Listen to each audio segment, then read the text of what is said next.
પહેલા મુદ્દાની વાત કરીએ તો રાજકોટના ગાંધીગ્રામ પોલીસ સ્ટેશનમાં એક બાળ આરોપી સાથે પોલીસ કસ્ટડીમાં અમાનુષી વર્તન થવાની ઘટના બની, જે બાદ તેનો વિડીયો પણ સામે આવ્યો હતો ને ત્યારબાદ તબેલામાંથી ઘોડા છૂટ્યા હોય તેમ પોલીસ વિભાગ ત્વરિત એક્શનમાં આવ્યું ને રાજકોટ પોલીસ કમિશનરે 2 કોન્સ્ટેબલની બદલી કરીને સસ્પેન્ડ કર્યા। ત્યારે હવે સમગ્ર સ્ટોરીમાં નવો વળાંક આવ્યો, જેમાં સફાઈ કામદાર શૈલેષ ચૌહાણે બાળકના વાળ મૂળમાંથી ખેંચી બહાર કાઢ્યા અને તેમનું કહેવું છે કે પોલીસે કીધું માટે વાળ ખેંચ્યા। આ મામલે વિડીયો ઉતારનારા કોન્સ્ટેબલ પ્રદીપ ડાંગરને પોલીસ હેડક્વાર્ટર બદલી કરી અને સસ્પેન્ડ કરવામાં આવ્યા હતા અને હવે તેમની ધરપકડ પણ કરી લેવામાં આવી છે। બાળ આરોપીના વાળ ખેંચવાનો આક્ષેપ પોતાની સામે થાય નહીં તે માટે પોતાની સલામતી માટે પોતે વિડીયો ઉતાર્યો હોવાનું નિવેદન આપ્યું હતું। આરોપ છે કે એસીપીના આદેશથી જ શૈલેષે વાળ ખેંચ્યા અને ડાંગરે કહ્યું હતું કે એસીપી ભારાઈનો આદેશ છે એટલે મારવો જ પડશે। હવે સુધીમાં બંને આરોપીઓ શૈલેષ અને પ્રદીપ ડાંગરની ધરપકડ થઈ ગઈ છે, ત્યારે વિડીયો કોણે વાયરલ કર્યો તે હજુ સુધી અકબંધ છે અને પોલીસે આગળની તપાસ હાથ ધરી છે। જ્યાં સમગ્ર વિડીયો સામે આવ્યો હતો તેમાં જે બાળ આરોપી છે તેના વાળ ખેંચીને તેને મારવામાં આવતો હતો ને તે સમગ્ર વિડીયો સોશિયલ મીડિયામાં વાયરલ થયો છે।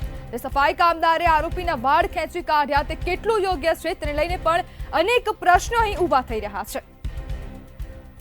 આપણી સાથે એડવોકેટ પ્રણવ વ્યાસ જોડાઈ ગયા છે। પ્રણવભાઈ, કેમ બાળક સાથે બરબરતા?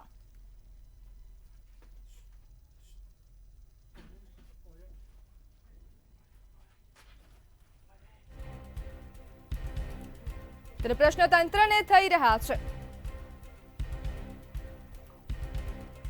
પ્રણવભાઈ, તમારો અવાજ નથી આવતો, તમારો ઓડિયો અનમ્યુટ કરો।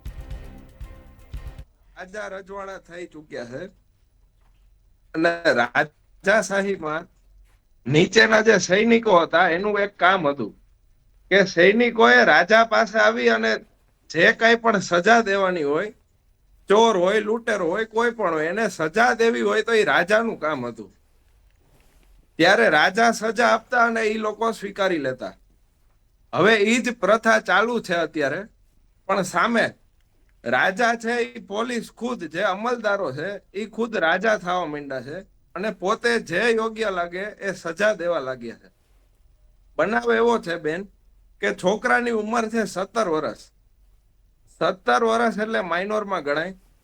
જુવેનાઇલ એક્ટ પ્રમાણે કોઈ પણ કાયદાકીય 12:30 વાગે કોઈ દિવસ નિવેદન લેવામાં આવતું નથી માઇનોરનું। રાત્રિના 12:30 વાગે આ છોકરાને બોલાવવામાં આવે છે। ઈ છોકરાનું નિવેદન તો પછીની વાત છે। ઈ છોકરાના વાળ ખેંચી એના માતા પિતા કોઈ અત્યારે છે નહીં, એના દાદી સાથે આ છોકરો રહે છે। પ્રણવભાઈ, લોકશાહીનું ખંડન કેમ? લોકશાહી અત્યારે એક તરફ રહી ગયું છે બેન। આ મુદ્દો અત્યારે ઉઠાવો એ બહુ મોટી વાત છે। રાજકોટમાં નહીં, સમગ્ર ગુજરાતમાં અત્યારે પોલીસ ઓફિસર ઇન્સ્પેક્ટર હોય એને તમે સાહેબ નો તો પણ એનો ઈગો હર્ટ થઈ જાય છે। તમે એને જે કાયદાનો જાણકાર નથી એને ભાઈ કહે છે કે ફલાણા ભાઈ, તો એનો ઈગો હર્ટ થઈ જાય છે અને એની કોઈ તપાસ થતી નથી। લોકશાહી અત્યારે એકદમ ક્યાંય પણ છે ને છે નહીં। લોકશાહીને અને અત્યારે કાયદા વ્યવસ્થાને કોઈ પણ લેવા દેવા છે નહીં। લોકોને જાગૃત થવાની જરૂર છે। અત્યારે કોઈ પણ કાયદાના જાણકાર હોય એની પાસે આવી અને આ બાબત વિશે અથવા કોઈ પણ બાબત પ્રણવભાઈ, શું કાયદો પોલીસ માટે નથી, તેના માટે લાગુ નથી પડતો? જી બેન, અત્યારે જે રીતના આ બનાવ થયો છે તો પોલીસ એક તરફ લોકશાહીની વાત છે તો રાજકારણીઓની વાતોને જોરમાં લઈ અને રાજકારણીઓ ખુલ્લા મેદાનોમાં એવા એલાન કરે કે વરઘોડો કાઢીશું ને આ રીતના, તો જે આ 17 વર્ષનો છોકરો છે બેન, આને કોઈ પણ કાળે આ જે વાળ કાપવાનું કામ છે વાળંદ સમાજનું છે। આ પોલીસ ક્યારથી વાળંદ સમાજમાં ઉમેરવા માંડી?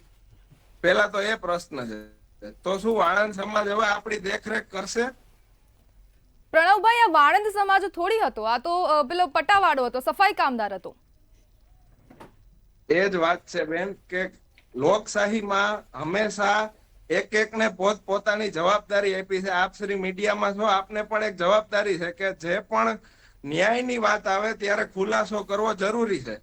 ત્યારે પોલીસના હાથમાં એક વિશ્વાસ, લોકોની સુરક્ષાનો વિશ્વાસ દીધેલો છે. તો લોકોની સુરક્ષા આ રીતના થાય એ કાયદામાં ક્યાંય લખેલી નથી કે 17 વર્ષ જે બાળક છે ઈ બાળકને તમે રાતના 12:30 વાગે એના દાદી એકલા છે ઈ ચિંતા કરતા હોય, એને ઘરેથી ઉપાડે છે. આ છોકરાને એના ઘરેથી લઈ અને 12:30 વાગે કોઈ રાજકારણીની ભલામણથી આ જે ભાઈ જે બંધુઓ હતા જી શૈલેષભાઈ ને અથવા જે બીજા જે ભાઈ છે બંધુઓ જે પોલીસમાં હતા, એને ખરેખર એકદમ નાક કાપવાની વાત કરી છે અત્યારે પોલીસની. જી કોઈ પણ રીતે આ બનાવ થવો જ ના જોઈએ, પણ હવે લોકોમાં જાગૃતતા નથી.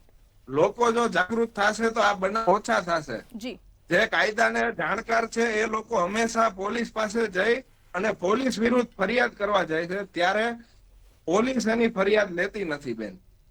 જી બિલકુલ પ્રણવભાઈ, જોડાવા બદલ આપનો આભાર. ત્યારે કંપારી છોડાવી દે તેવો આ વિડીયો સોશિયલ મીડિયામાં હાલ ખૂબ વાયરલ થઈ રહ્યો છે ને તેને લઈને હવે કોન્સ્ટેબલને સસ્પેન્ડ પણ કરાયા છે.